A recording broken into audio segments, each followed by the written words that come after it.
In today's video we will be taking this small lander, that is Eve, atmospheric lander, and we will try to land it on the surface of Eve. And one thing to note, we will try to go through the fiery re-entry, but to note this is a probe lander and we are playing with RemoteTech, so we will have an old nemesis. Time delay of 30 seconds. So yeah, and then we will be trying to use the flight computer to ensure that we can actually softly touch down onto the surface of Eve and transfer all the wonderful science. Hello everybody, I'm GrunfWorks and welcome to the channel.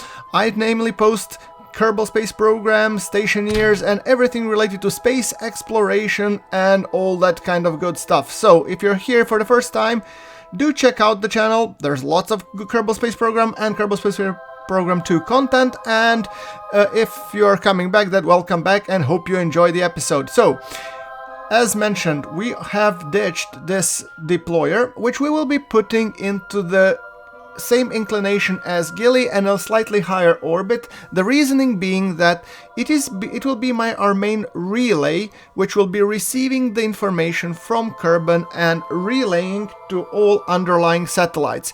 So that one has to be, almost permanently reachable. And in order to do that, well, we will be putting it into an elliptical orbit at the inclination of roughly Gilly. That burn is going to be happening in 41 minutes, so let us just quickly time accelerate until we get to a favorable position and ensure that we can do that burn. So, I've accidentally hit the blue, which means that there is some science to be consumed. Alright, in that case, yeah, we are getting ready to execute the planned maneuver, which is the inclination change to get us in the same inclination as Gilly. It is a hefty burn, 400 meters per second, or actually 500, but we have our trusty engines will do everything that is needed. And once we're in that inclination, then we are ready to continue the burn. So, alright, then we will be going to our small lander. So, this is our communication network, and we are going to be using that one to ensure that our lander gets safely onto the surface of Eve. And as said, the idea is that we will be putting this craft into a highly elliptical orbit so that it can perform as a good relay.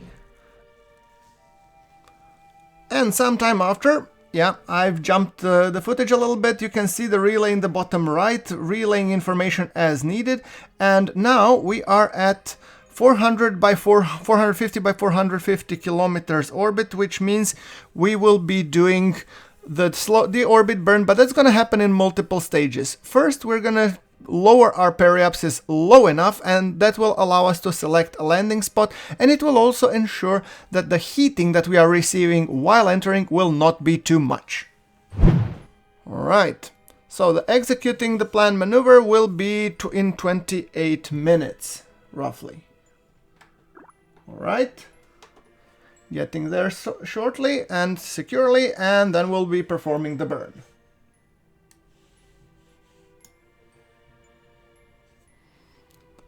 Alright, doing the burn.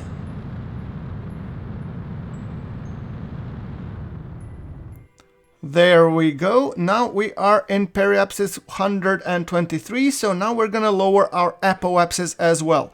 We want to be really tight and really close to the atmosphere as possible, because once we actually perform the deorbit burn, that will ensure that our braking power is less and that our heating should be less as well. You have to remember, this is everything happening with the 34-second delay. So yeah. Which makes the whole thing a little bit more scary. Oh, we had some science to perform. Well, might as well do it. And send the data. You never know if this little lander will actually survive. Yeah, because right now we are in space low, so we are gathering all the science for the in-space low that we can. And it's good that we have an additional pause, because that will allow us to gather a lot of science and then make sure that we send this science to Kerbal in case something happens to this lander.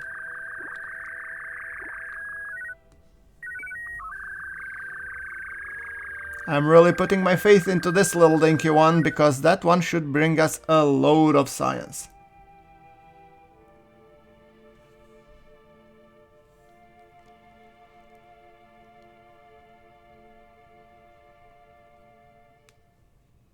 All right, beautiful.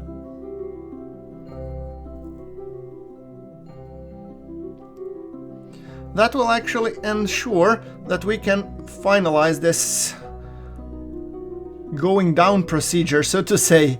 Oh, and look, we can see the continents below. That's nice, through the thick clouds of fog and everything. That's completely realistic for Eve, yeah. Not weird at all. Okay, I'm just trying to hit that one once it pops up. Right, there we go. Hit it, send it, package it, and back up the science.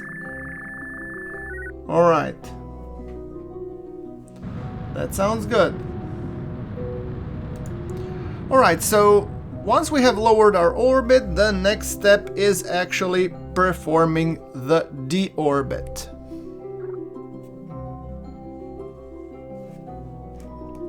Let's just take a little bit time to enjoy and appreciate sending the science experiments while appreciating the beautiful purple temptress that Eve is.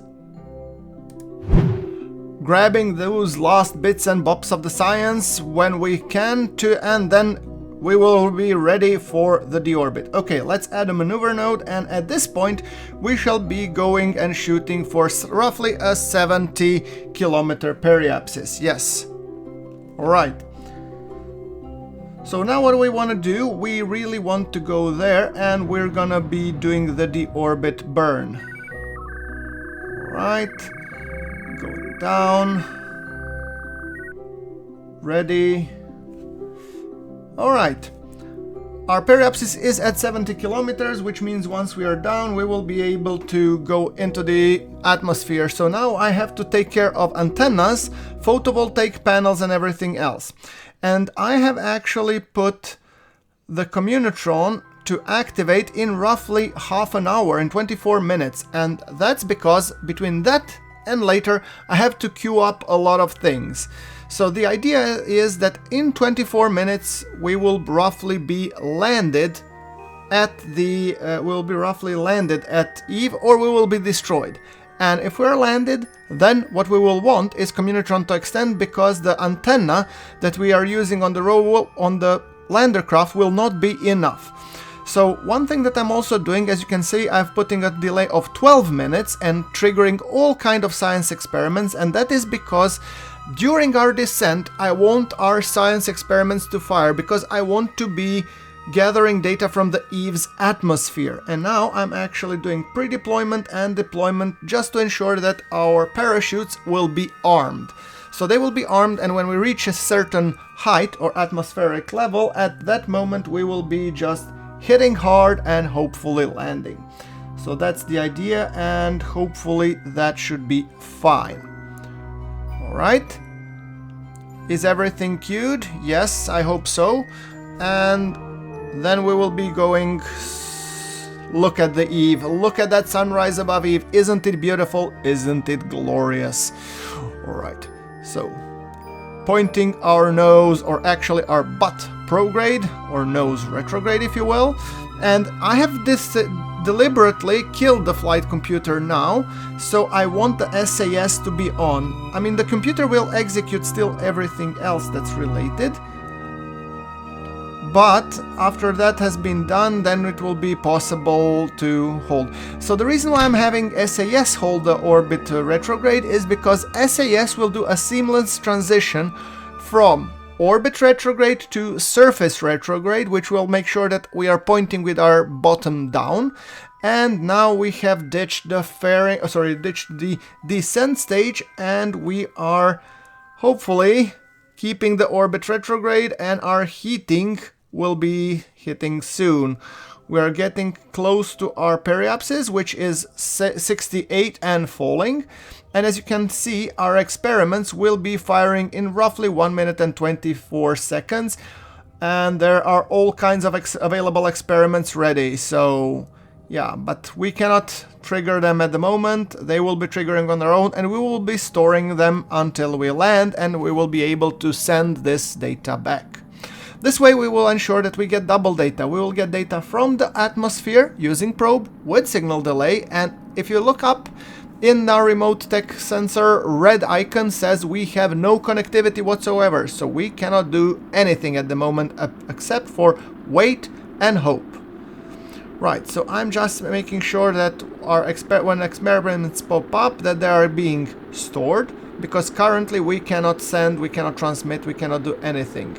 Right, alright, we are going down. Beautiful. So, hopefully, if we survive the heated re-entry, everything should be dandy.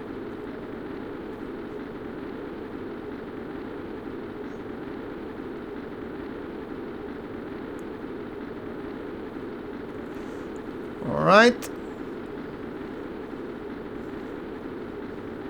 Beautiful. So, as you can see, I just hope that we will be landed before our Communitron activates, because that will activate in 9 minutes and 20 seconds and counting. And we have also, just to make sure that we don't run out of energy, that I have queued enabling of the solar panel 1. Oh boy, now the G-forces are really starting to hit home, and our ablator is basically going like crazy. And apparently we have decelerated enough so the heating is no longer of a problem. Woohoo! We have survived the heating. Now let's see if we will survive the re-entry. Or we'll survive the landing, so to say. Thick cloud below. We have no idea if we're gonna be landing. Oh, we do actually. We see that the biome is Midlands, so that means we will be landing on the continent. Beautiful. Our parachute has deployed, so that is great. That means that we will hopefully not be crashing terribly. Alright. Another parachute deploys. Alright. Oh, and we're falling down at 5.2 meters per second, which means I should really accelerate everything, because this is gonna be taking forever. Alright. Alright. And our main chute is still to be deployed. As you can see, they are struggling so that both deploys, and they will be deployed once we cross some 3,000 meter threshold, but that's okay. Note that our antenna Communitron will be extending. We have two. One of them will be extending right about now.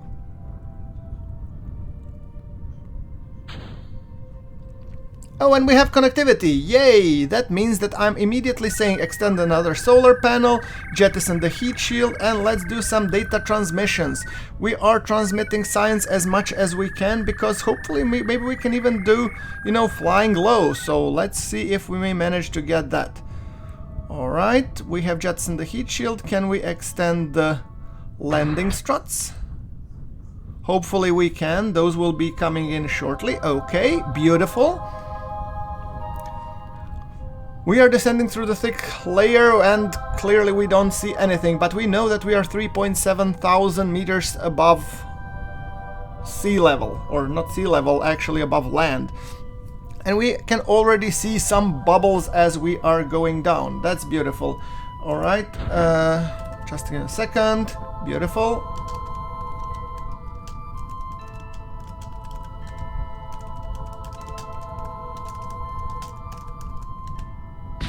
Alright. Coming down.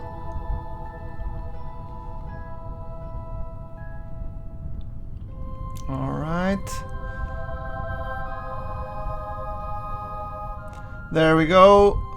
Beautiful bubbles as we ascend downwards. Hopefully we will be there shortly. There we go. You know, for your benefit, I just might accelerate or in the post-production, or I will just cut out some of the aspects of this, but, well, it is what it is. There we go. We are going slowly but surely. Alright, and let's make sure that we get in there promptly. There we go, beautiful. By the way, guys, if you have found this video informative in terms of how does the RemoteTech work and how can you use the relay networks to remote land your craft, do fling this video a like. I would really much appreciate it. You know, likes are for free and my coffee isn't, and the more likes I can get more coffee and I can actually talk a little less nonsense than I do usually. Yeah, I'm aware that I talk nonsense and I talk a lot. Alright, so that being said, we are 400 meters above the sea level, or actually above the lands, and as you can see, this is a beautiful Parallax 2.0 mod at work, making this looking beautiful. Our solar panels will be extending shortly. Let us just enjoy and appreciate this cinematic moment of landing while I'm yapping through my teeth. Look at it go. Perfect touchdown. Beautiful. Now, if that isn't worth something, then I don't know what. Alright. So, the second antenna extended and the second solar panel extended, just to make sure that we have everything we need, and we're also gonna action group the light. So right now I'm just spamming science willy-nilly just to make sure that I transmit all of that sweet science, and that I can ensure that we will get a lot of science once we land on Eve. Oh look, and this is our money shot. That's our money shot right there. Ain't it beautiful? Ain't it glorious? Okay, and all of a sudden I'm gonna deactivate the second Communitron, and with that being said, I think it's time that we really wrap up for this episode. But look at this, 615 science. So once again, guys, thank you very much for watching. I hope you have enjoyed today's video, and I'll see you in the next one.